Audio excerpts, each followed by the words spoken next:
பொதுவாக நாட்டுக்கோழி வளர்க்குறதுக்கு எந்த விதமான பராமரிப்பும் தேவையில்ல, அது தானாகவே வளருங்கிறது தான் பலரும் நினச்சிட்டு இருக்காங்க.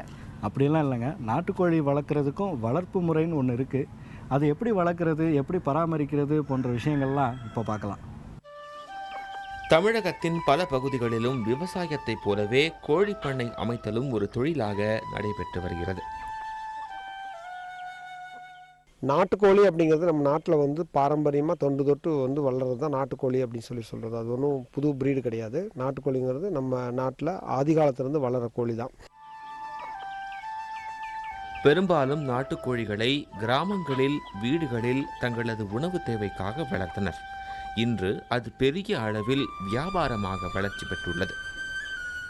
சமீப காலமாக வந்து 10 ஆண்டுகளில் வந்து அது வந்து வியாபார ரீதியாக வந்து நாட்டுக்கோழி வளர்ப்பு அப்படிங்கிறது வந்து இப்போ வளர்ந்துட்டுருக்கு. அப்படி நாட்டுக்கோழி வளர்ப்பு வியாபார ரீதியில் பண்ணும்பொழுது பார்த்திங்கன்னா ஒரு அறிவியல் பூர்வமான சில விஷயங்களெல்லாம் வந்து நம்ம வந்து பின்பற்றி நம்ம வளர்த்தணும்னா அதில் இன்னும் கொஞ்சம் நல்ல லாபத்தை பார்க்கலாம். சொந்த தேவைகளுக்கு கோழிகளை வளர்க்கும் போது அதிக செலவு செய்ய தேவையில்லை. ஆனால் வியாபாரத்திற்காக நாட்டுக்கோழிகளை வளர்க்கும் போது சில தொழில்நுட்ப முறைகளை மேற்கொண்டு அதன் மூலம் நல்ல லாபத்தை பெற முடிகிறது. உங்களுடைய எடை எவ்வளோ இடம் இருக்கோ அந்த இடத்துக்கு தகுந்த மாதிரி எவ்வளோ கோழி வளர்த்த முடியுமோ அந்த கோழி அளவு நம்ம வந்து பார்த்து வளர்த்திக்கணும். அந்த நாட்டுக்கோழியும் பார்த்திங்கன்னா அடைச்சி வச்சு வளர்த்துறது அப்படிங்கிறது வந்து தேவையில்லாத விஷயம். அந்த மாதிரி வளர்த்தினாலும் அதனுடைய தன்மை வந்து மாறி தான் போகும். நாட்டுக்கோழிங்கிற ஒரு இது வராது. கோழி குஞ்சு பொரிக்கும் இயந்திரத்தை பயன்படுத்துவதன் மூலம் நாட்டுக்கோழி குஞ்சுகளின் இறப்பு விகிதம் தடுக்கப்படுகிறது. முட்டைகள் அனைத்தையுமே காப்பாற்றவும் முடிகிறது. குஞ்சு பறிப்பான் மூலம் குஞ்சுகளை பறிக்கிறதுனால உங்களுக்கு அதிக அளவில் ஒரு 4 கோழி 5 கோழி வளர்த்தும் போது பார்த்திங்கன்னா ஒரு முட்டை வந்து அதிகமாக கிடைக்கும். ஒரே சமயத்தில் அதிக குஞ்சுகளை வந்து நம்ம வந்து எடுத்துக்க முடியும். அப்போ ஒரே சமயத்தில் அதிக குஞ்சுகளை உற்பத்தி பண்ணி நம்ம வளர்த்தும் பொழுது ஒரே சமயத்தில் அதிக கோழிகளை வந்து நம்ம வளர்த்தி விற்பனைக்கு கொண்டு போகிற அளவில் வரும். அந்த ஒரு உத்தி வந்து இந்த குஞ்சு பறிப்பான் மூலிமா நமக்கு வந்து கிடைக்குது. அதே போல நோய்களுக்கான தடுப்பூசிகள் மூலம் நாட்டுக்கோழிகளுக்கு ஏற்படும் நோய்கள் தடுக்கப்படுகின்றன. தடுப்பூசி மூலம் ஆயுள் காலத்தை மட்டுமில்லாமல் ஆரோக்கியமான நாட்டுக்கோழியை சந்தையில் விற்பனை செய்ய முடியும். காலப்போக்கில் வந்து வியாதிகள் அப்படிங்கிறது வர ஆரம்பிச்சிச்சு. வெள்ளைக்கழிசல் அப்படிங்கிற வியாதி ஒரு பெரிய அளவில் நாட்டுக்கோழியை தாக்கும். அதே சமயத்தில் அம்மையும் வந்து அங்கங்கே தாக்கும்.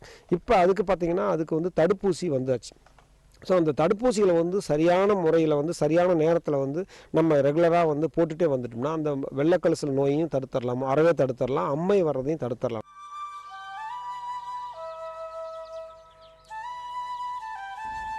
இதை பயன்படுத்தி விவசாயிகள் நாட்டுக்கோழி வளர்ப்பை உபரி தொழிலாக செய்தால் லாபத்தை பெறலாம். விவசாயத்தில் ஆர்வம் இருக்கு, ஆனால் விவசாய நிலம் இல்லையே நினைக்கிறவங்களுக்கான பகுதி தான் வீட்டு தோட்டம். இந்த வாரம் வீட்டு தோட்ட பகுதியில் தக்காளி செடி வளர்ப்பை பற்றி தெரிஞ்சுக்கலாம்.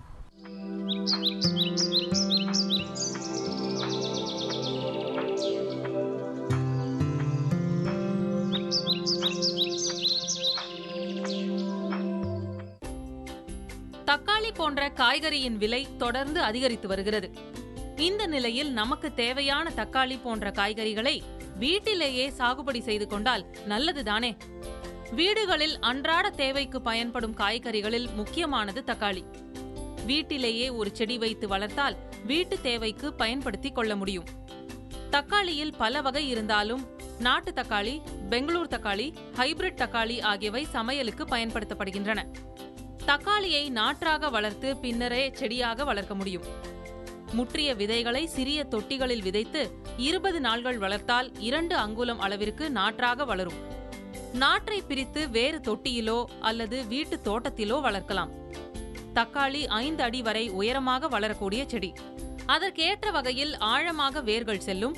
எனவே தொட்டியில் வளர்ப்பவர்கள் அதற்கு ஏற்ற வகையில் பெரிய தொட்டியாக வைத்து வளர்க்க வேண்டும். வீடுகளில் தக்காளியை வளர்க்க இயற்கையான உரங்களையே பயன்படுத்தலாம்.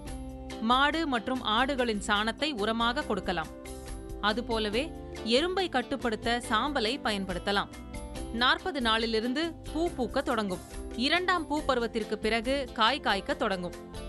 தக்காளியை பொறுத்தவரை கொத்து கொத்தாக காய்கள் காய்க்கும். ஒரு செடியிலிருந்து 15 கிலோவிலிருந்து 20 கிலோ வரை தக்காளி கிடைக்கும். என்ன நேர்களே, நிகழ்ச்சியை கவனமாக பார்த்தீங்களா? ஆரம்பத்திலே குறிப்பிட்ட மாதிரி உங்களுக்கான கேள்வி தயாராக இருக்குது. நம்ம வீட்டு தோட்டம் பகுதியில் தக்காளி செடி வளர்ப்பு பற்றி பார்த்தோம் இல்லையா, அதுலேருந்து தாங்க கேள்வி. ஒரு ஆரோக்கியமான தக்காளி செடி சராசரியாக எத்தனை கிலோ காய் காய்க்கும்?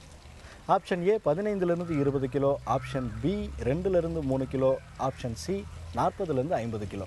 உங்களுடைய சரியான பதிலை feedback@pudiyathalimmurai.tv என்ற மின்னஞ்சல் முகவரிக்கு அனுப்பி வைக்கலாம். அல்லது கடிதம் மூலமாக புதிய தலைமுறை அலுவலகத்தின் முகவரிக்கு நேரடியாக கூட அனுப்பி வைக்கலாம்.